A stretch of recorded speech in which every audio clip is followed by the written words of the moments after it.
Melissa Hortman and her husband, a Democratic lawmaker in Minnesota, were very unfortunately gunned down by a gunman who impersonated a police officer and went and knocked on these lawmakers' doors in the dead of night. And he even went as far as creating a whole fake police vehicle to further impersonate a police officer. And unfortunately, he was able to murder two lawmakers. Now, this man has now been apprehended.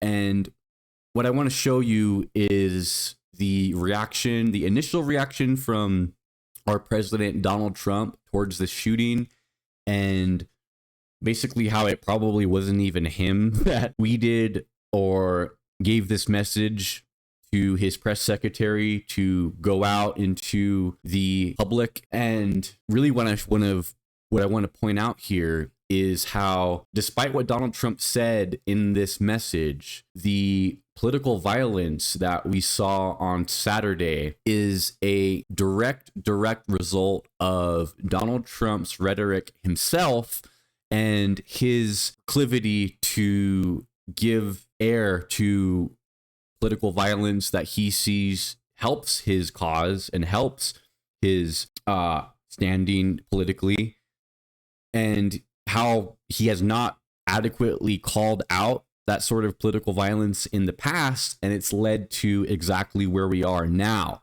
But before we look at that, please be sure to like the video and subscribe to the channel. It helps out a lot with the algorithm. So over here on Mediaite, I got you an article. Trump condemns horrific attack after two Democratic lawmakers shot in politically motivated assassination. This is what Trump said on Saturday. I have been briefed on the terrible shooting that took place in Minnesota, which appears to be a targeted attack against state lawmakers, the president wrote in a statement. Our Attorney General Pam Bondi and the FBI are investigating the situation, and they will be prosecuting anyone involved to the fullest extent of the law. Such horrific violence will not be tolerated in the United States of America. God bless the great people of Minnesota, a truly great place. What about Charlottesville? What about when you said that there was good people on both sides when that poor girl in Charlottesville was killed by a white supremacist mob? And Donald Trump did not do every single thing that he could to denounce that violence, but instead said, again, there was good people on both sides. What about on January 6th, when a mob of Trump supporters overtook the Capitol and mercilessly attacked and beat police officers so badly that some of them died from the attack, and others ended up unfortunately committing suicide in the weeks and days after this attack because of the horrific abuse that they suffered. And Donald Trump, what was the first thing that he did when he was reelected and took office January 20th of this year? He pardoned people who committed violent acts on January 6th. And what has Donald Trump said time and time again about his political opposition? He said that the Democratic Party and really anybody who stands against him and his agenda is the enemy from within. He said that time and time again. And what Trump fails to realize, or maybe he does realize this, is that his words have consequences, right?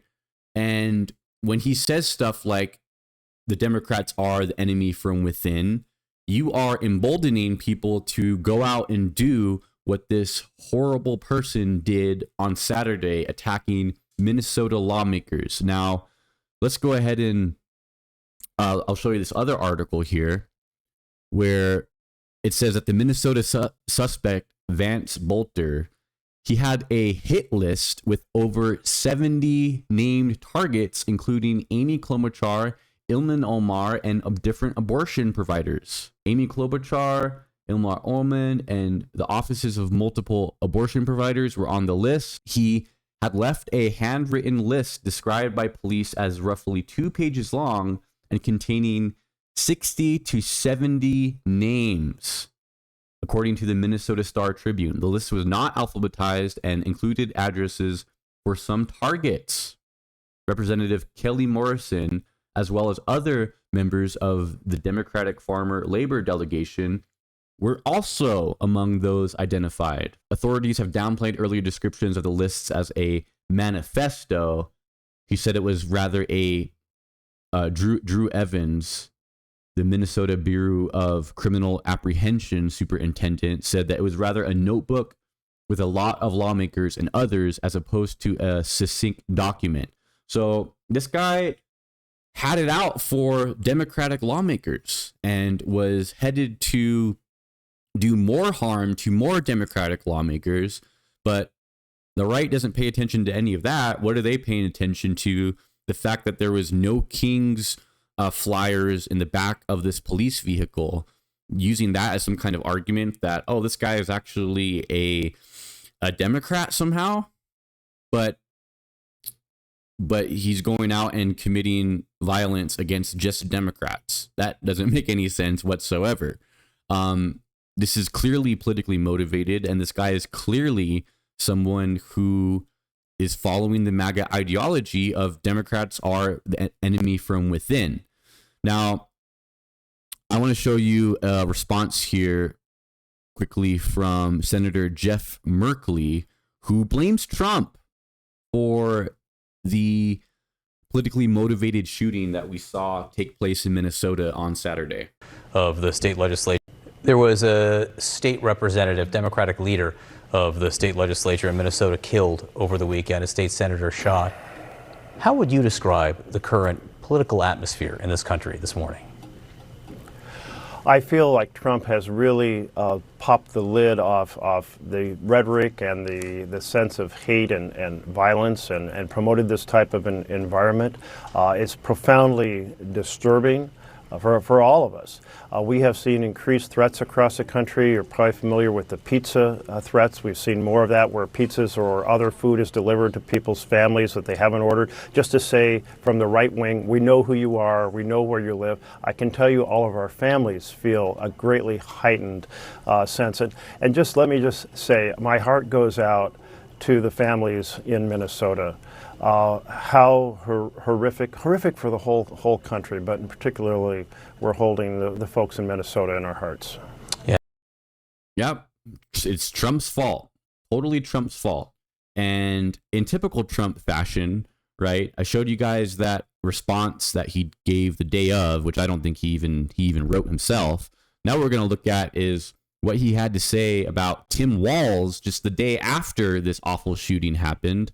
Of course, Tim Walz was Harris's running mate, and Trump still has his feelings very, very hurt, apparently, by all the mean things that Tim Walz said about him while he was campaigning. So Trump says he may call Tim Walz after Minnesota lawmaker assassinated while trashing him as terrible and grossly incompetent. Speaking with ABC's Rachel Scott on Sunday, the president pulled no punches when asked whether he plans to speak with the governor. Well, it's a terrible thing, Trump told Scott. I think he's a terrible governor. I think he's a grossly incompetent person. But I may call him. I may call other people too. How is that an appropriate response when there are it's literally been being told to the American people right now, as I just pointed out there, that this guy had a list of other names of Minnesota lawmakers.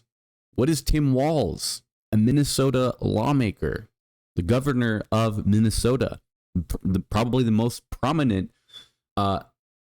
person in Minnesota politics, up there with Amy Klobuchar. What kind of response is that to say, oh yeah, Tim Walz, he's a terrible person. The shooting sucked, but Tim Walz is terrible. Well, that's going to potentially embolden other people to pick up where this guy left off.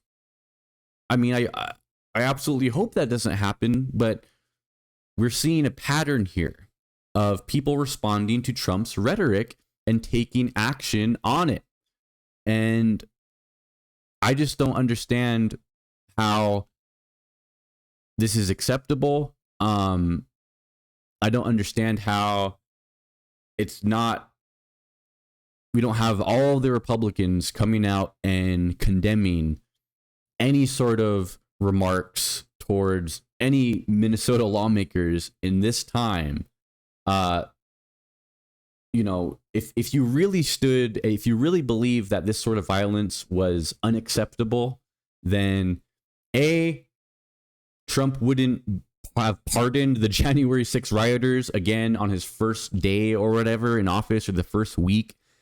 And he certainly wouldn't be saying things about Tim Walz, even if you do think that that's the case, that Tim Walz is a terrible, incompetent governor.